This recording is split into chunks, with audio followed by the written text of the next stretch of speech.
back to the channel. Now this is a Swedish torch. It's got many other names as well, but that's the most common one. And the way it works is that you light the wick in the centre, air is brought in from the bottom, these side vents, and it burns. According to the label, it'll burn for about 2 hours. Now I've been passing these things in various shops and supermarkets and petrol stations for the last few years, and I've always thought to myself, I wonder if they can be turned, and today we're going to find out. Now obviously it's designed to be burned, so I presume that the moisture content is quite low. Normally you worry about the pith with a thing like this, but the pith's gone, it's been taken out, so we don't have that to worry about. So the only thing we do have to think about is these holes that we've got going through, and the obvious thing to do with this is to fill it full of resin. So I'll set up for that, and I'll see you in a second. I must remember to take that out. That's the I don't want to be turning the wick. Okay, we're all set up for pouring resin. We're using Glass Cast 50. The reason I use this is because it doesn't need, well, it degasses itself very easily, so you shouldn't need a pressure pot. I've done very complicated pours with this in the past, and it's cleared itself fantastically.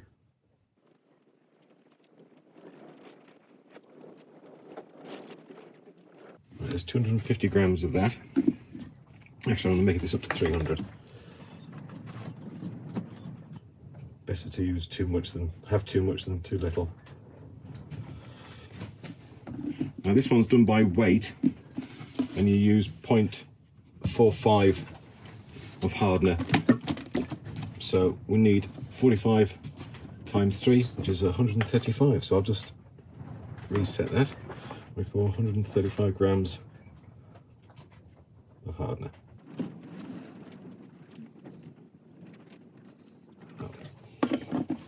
Right, give this a good stir.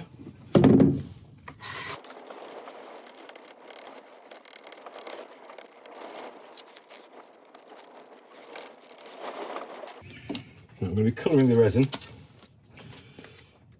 I'm going to use a couple of colours I've never used before. This is a fun project, so I'm not necessarily going for something uber tasteful. So the first one is tangerine.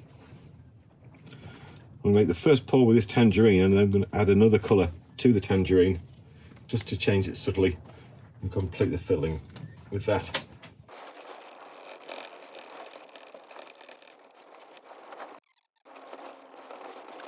Right, we'll leave that for a second and start preparing the fire log. Right, first of all, we've got these two side cuts which are there to allow the air into the burning wood to help fuel the fire. So we've got to seal this off because we want this to be fairly resin tight. So I'm just going to put a copious amount of hot glue around this area here, and then stick a little bit of plastic to it. There, we'll do the same to the other side.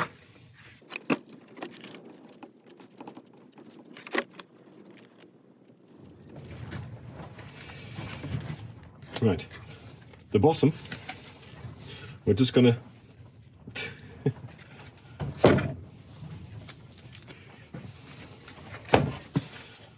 right, the bottom, I'm just going to stick this bottom plate to it directly again with hot glue.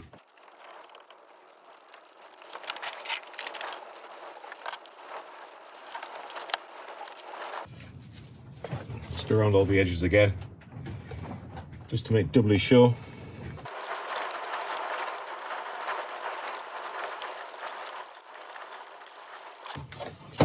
Let's give that a couple of seconds to set.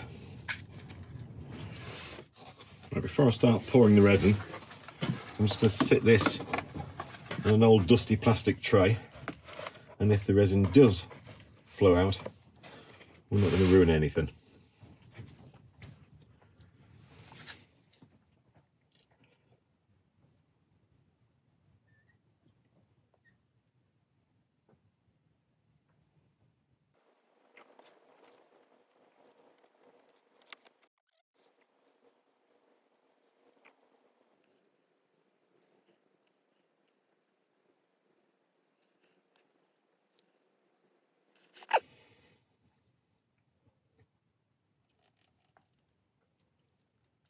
Okay, right, we'll see if that all stays inside. Okay, we're back. We're set up. We do have a couple of issues. We have sunk a little bit with the resin. I did do a few more top-ups, but we seem to have lost a little bit into the grain itself, so we'll see how it looks when we open it up. We've also got a few air bubbles in the top, which I'm not quite sure exactly the reason why, but again, hopefully that won't cause us too much of a problem. So all we have to do now is try and extricate this from its blank, from its space. That was easy enough. Okay, the glue held up well there, so that's pretty nice.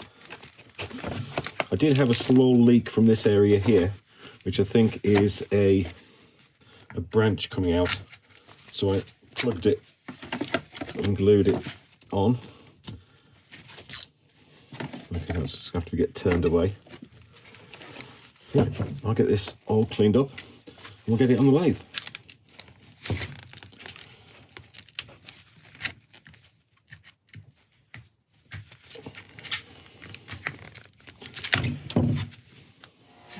Right, there we are.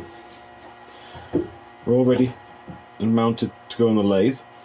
I've set the faceplate a little bit towards this side because of the resin we're missing in the top.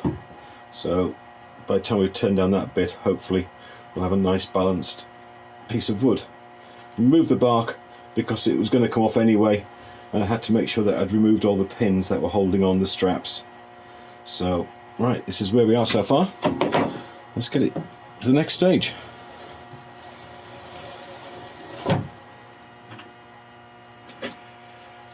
Right, let's just check the bounce on this. Turn it down very slow.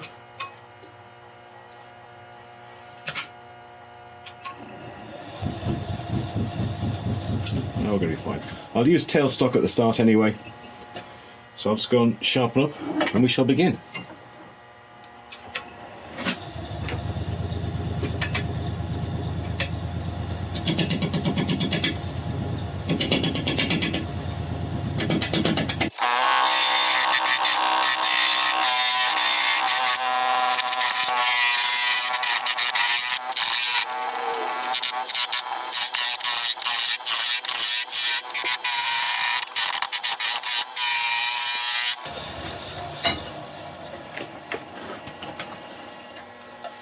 I'm certainly glad I wore a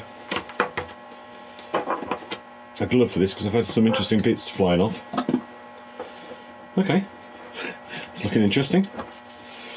Right, we're still a bit fluffy, so we're not quite round all the way yet, so we're going to keep on going until we're cutting evenly on all sides, and then we'll switch to a carbide.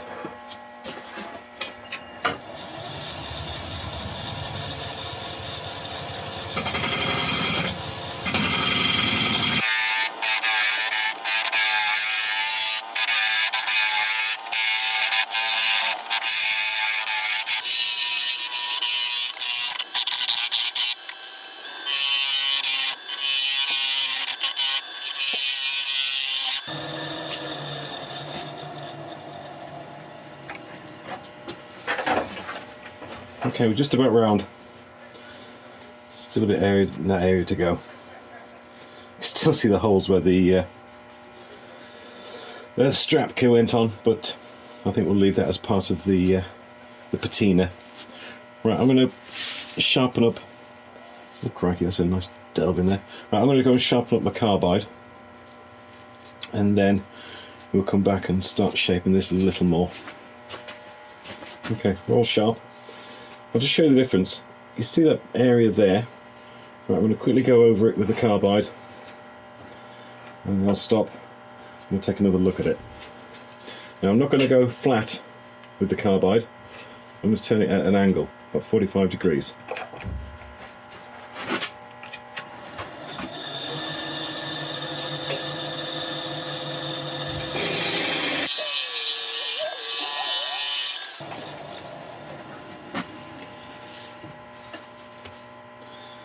There you go.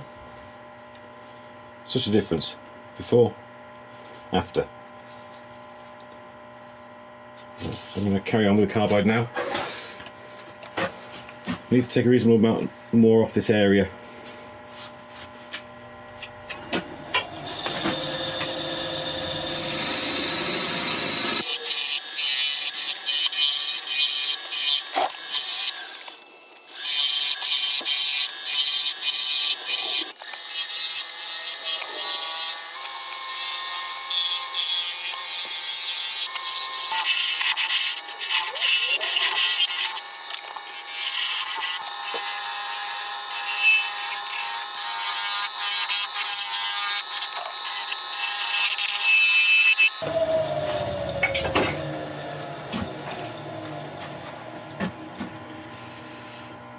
Right, I apologise, I just realised that this camera wasn't recording.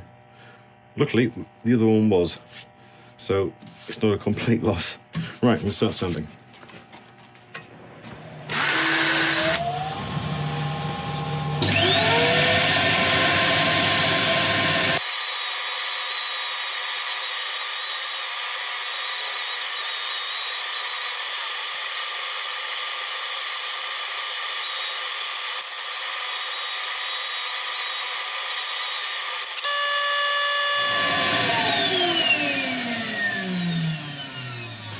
There we go. I'm going to go on with a an isopropyl now to clean out the pores, and then on with a sealer, and then with an abrasive paste.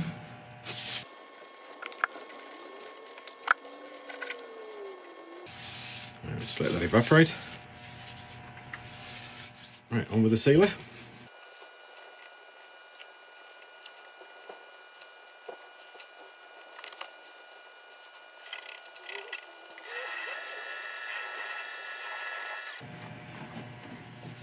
Now on with an abrasive paste.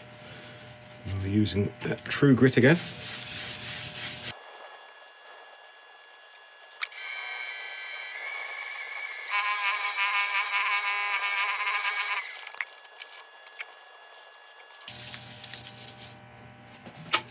We'll finish off with a Hampshire Sheen wax polish.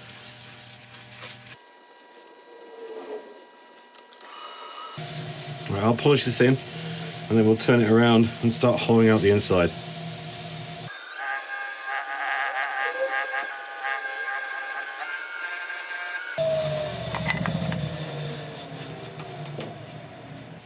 Okay, we've turned around, and now we're just going to start hollowing out with a force and a bit. I'll put some tape on the shaft just so we know when deep enough when we need to stop.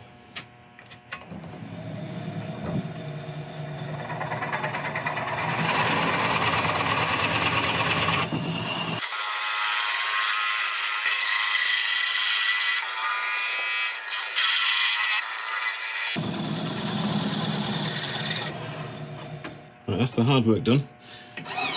Now for a bit more hard work. I'm going to start off with a Hope hollowing tool, which has served me very well in the past.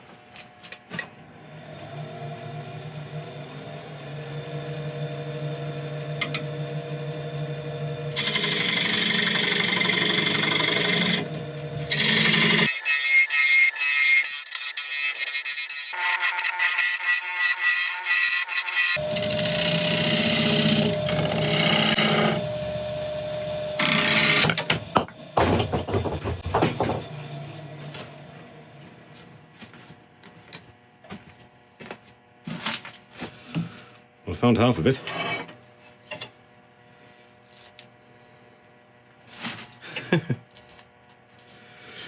Oh dear.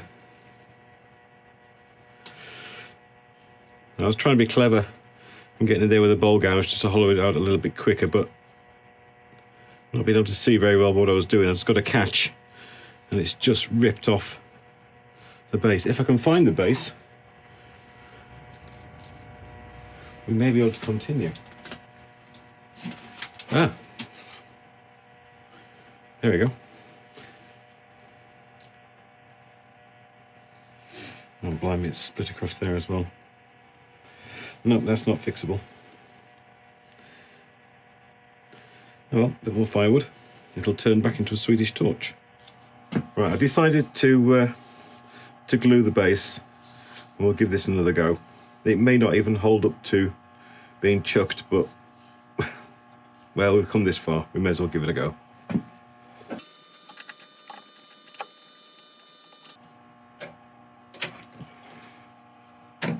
No.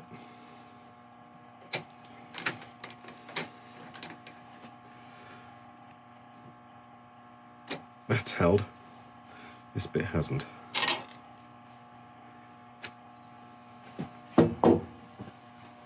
Okay. Just CA glued that little piece back in. Let's try that again.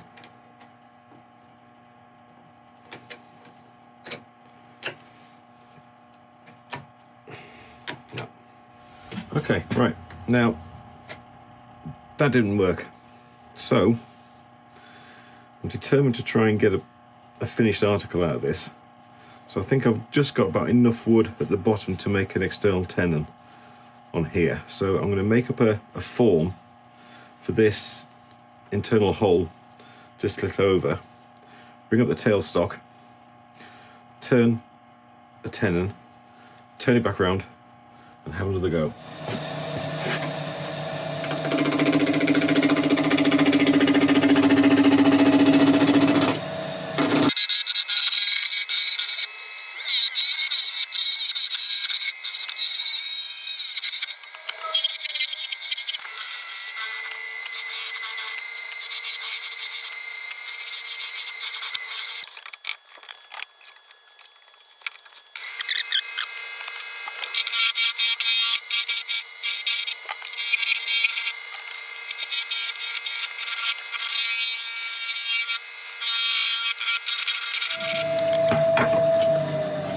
Okay, right, with the repairs done, we shall very carefully turn it back around and see if we can carry on. Right, we're going to start hollowing out again, but this time we're going to try and do it without the balls suddenly disappearing off the chuck.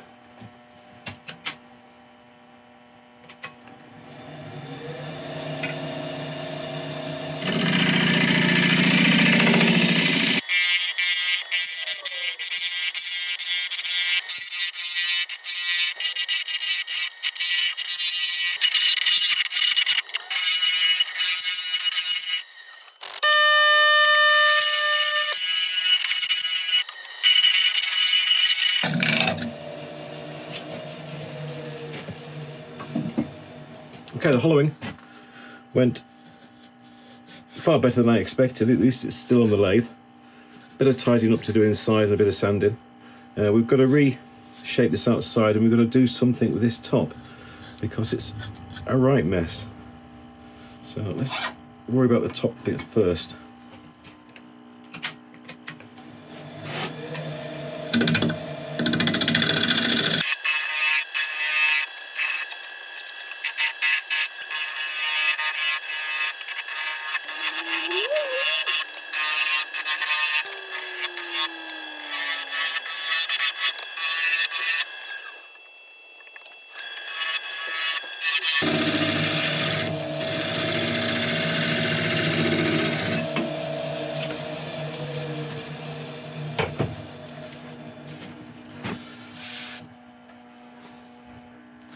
Okay, that's going to do for sanding. I'll let you watch the start as usual, but then I'll bring you back when it's all done.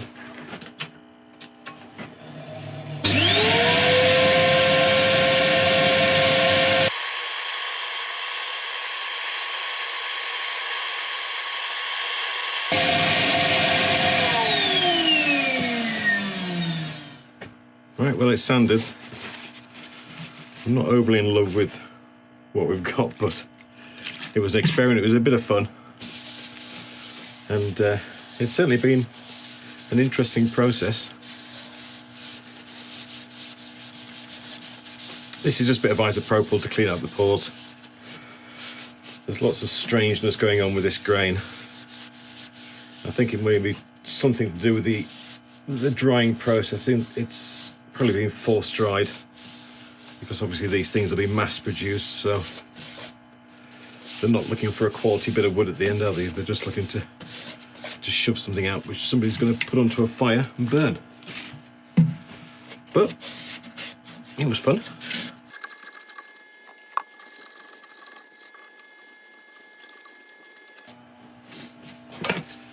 Right, we're going to put a finish on it now. We're not going to go bother with a sealer. We're going to put a couple of coats of boiled linseed oil on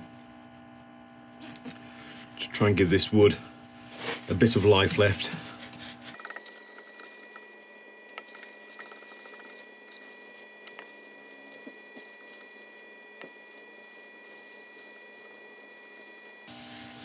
Right, I'll let that sit in.